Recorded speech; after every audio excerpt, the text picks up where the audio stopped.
बिहार में इस समय मतदान चल रहा है और बीजेपी ने इस चुनाव में पूरी ताकत झोंक रखी है। मेरे साथ बीजेपी के राष्ट्रीय उपाध्यक्ष और सांसद डॉक्टर लक्ष्मीकांत वाजपेयी जी हैं। वाजपेयी जी, बिहार का जो चुनाव है, पूरी मजबूत सत्ता मिले, उसके लिए कितनी बड़ी प्रतिष्ठा का विषय है? नहीं, प्रतिष्ठा का विषय है ये तो ठीक है, लेकिन हम विनम्रता पूर्वक अपने किए हुए काम को और बिहार में किए गए काम को आधार बनाकर जनता की अदालत में हैं। निश्चित भरोसा है कि पहले से अधिक बहुमत के साथ हम बिहार में सरकार बनाएंगे। सुबह से इलेक्ट्रॉनिक मीडिया पर जो लाइनें दिख रही हैं और विशेष तौर पर महिलाओं की लाइन, वो ये जाहिर कर रही है कि भारत माता को बचाने के लिए विकास के प्रति प्रतिबद्धता प्रदर्शित करने वाले नरेंद्र मोदी के नेतृत्व के प्रति मतदान करने के लिए वो महिलाएं आगे आई हैं।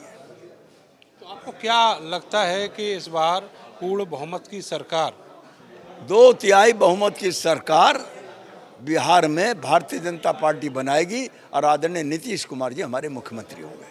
उधर राहुल गांधी हाइड्रोजन बम फोड़ रहे हैं, कह रहे हैं कि ब्राजीलियन जो मॉडल है उसका फोटो लगाकर 20-20, 22-22 वोट डाले गए हरियाणा चुनाव। राहुल गांधी जी हाइड्रोजन और बम की बात करते हैं, उनको शायद कार्य पद्धति का अनुमान नहीं है।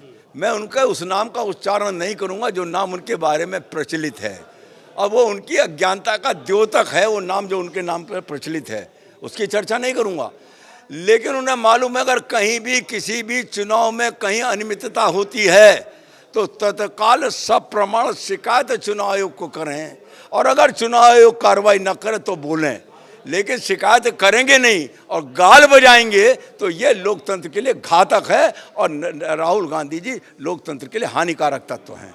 अच्छा सर, एक और जो मुद्दा जो बीजेपी लेकर आई है वो है 150 साल पूरे हो गए वंदे मातरम जो गीत है उसको, तो अब उस गीत को और ज़्यादा प्रमोट करने के लिए, और आप जानते ही हैं कि वंदे मातरम का जो गीत है मुस्लिम लीग के ज़माने से लेकर अभी तक वो एक कम्युनिटी में जो है वो विवादित रहा है, और अब आप अभियान भी चला रहे हैं। नहीं, कम्युनिटी में भी विवादित नहीं रहा है, एक दल में भी विवादित रहा है। वंदे मातरम वो गीत है जिसको गाते हुए और उच्चारण करते हुए हंसते हंसते क्रांतिकारी फांसी के फंदे पर झूले हैं, जिसका नारा लगाकर लाठियां और गोलियां खाने का काम लाला लाजपत राय ने, सुभाष चंद्र बोस ने किया है। तब उस वंदे मातरम गीत को 1923 में कांग्रेस ने अपने अधिवेशन में नहीं गाने दिया। 1937 में मुस्लिम लीग ने विरोध शुरू किया। आज भारत के विभिन्न स्तर के सदनों में उसका गायन न हो इसके लिए कुछ सदस्य विरोध करते हैं, और विरोध ही नहीं करते, या तो चुप खड़े रहते हैं या सदन से बाहर चले जाते हैं। ऐसे लोगों को बेनकाब होंगे इस कार्यक्रम के माध्यम से। बहुत शुक्रिया सर हमसे बात करने के लिए। डॉक्टर लक्ष्मीकांत वाजपेयी जो बता रहे हैं कि बिहार चुनाव में किस तरीके से 2/3 बहुमत के लिए बीजेपी अपनी एड़ी चोटी का जोर लगाए हुए है, और वो नतीजे उनकी जो उम्मीद है उसके अनुसार ही आएंगे, ये दावा उनका है। कैमरा सहयोगी सानू के साथ में नरेंद्र, भारत समाचार, मेरठ।